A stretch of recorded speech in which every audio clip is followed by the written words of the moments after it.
Bismillahirrahmanirrahim. Assalamualaikum warahmatullahi wabarakatuh. Salam sejahtera untuk kita semua. Shalom, Om Swastiastu. Nama budaya, salam kebajikan.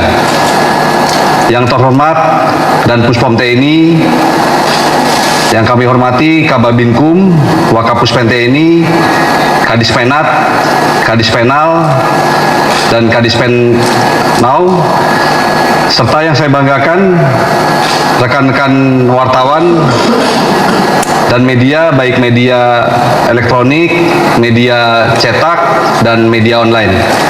Pertama-tama marilah kita panjatkan puji syukur kehadirat Allah Subhanahu wa Ta'ala, Tuhan Yang Maha Kuasa. Sekaligus saya mengucapkan selamat Hari Raya Idul Fitri 1447 Hijriah bagi umat muslim yang merayakan. Rekan-rekan media yang saya hormati, hari ini telah dilaksanakan rapat bersama antara Kementerian Pertahanan dan Tentara Nasional Indonesia yang dihadiri oleh Menteri Pertahanan, Wakil Menteri Pertahanan, bersama Panglima TNI, Wakil Panglima TNI, dan Kasum TNI, serta pejabat utama Kementerian Pertahanan dan Mabes TNI. Membahas tentang revitalisasi internal TNI.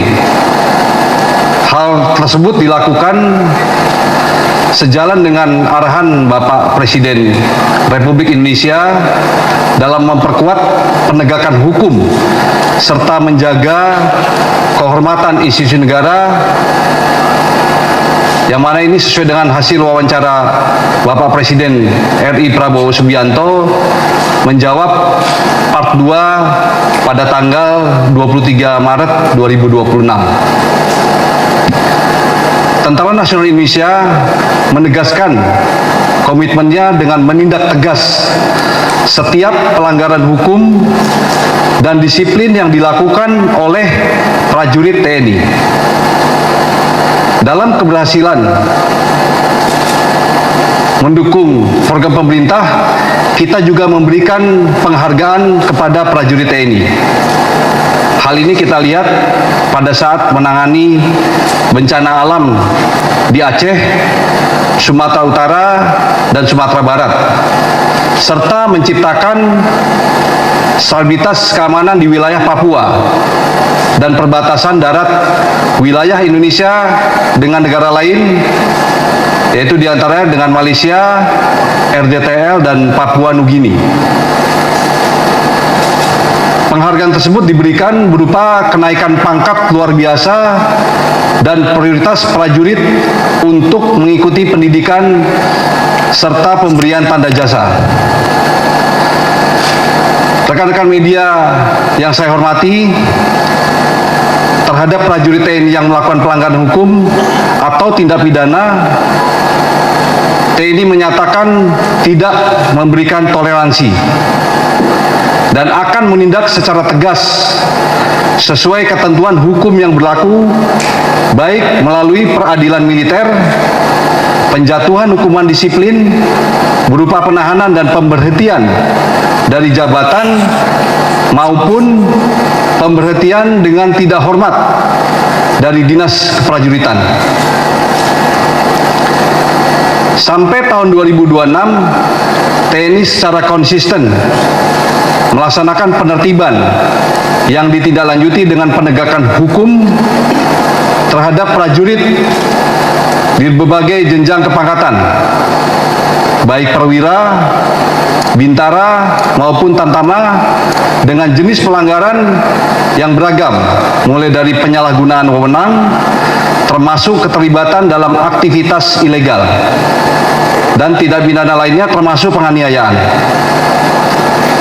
Lebih lanjut, TNI terus melakukan pembenahan melalui penguatan pengawasan internal, peningkatan kualitas kepemimpinan di setiap level komando, serta penanaman nilai disiplin dan integritas kepada seluruh prajurit.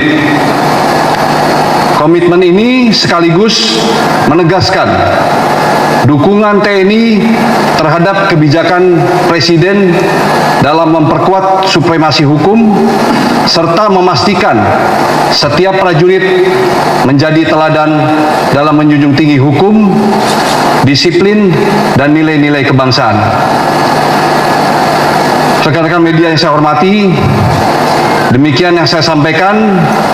Pada prinsipnya, TNI selalu berkomitmen melakukan revitalisasi internal TNI dengan memegang teguh prinsip profesional dan akuntabel dalam semua proses penegakan hukum di tubuh TNI. Sekian dan terima kasih. Bila taufik wal hidayah. Wassalamualaikum warahmatullahi wabarakatuh. Shalom. Om Santi, Santi, Santi Om. Terima kasih.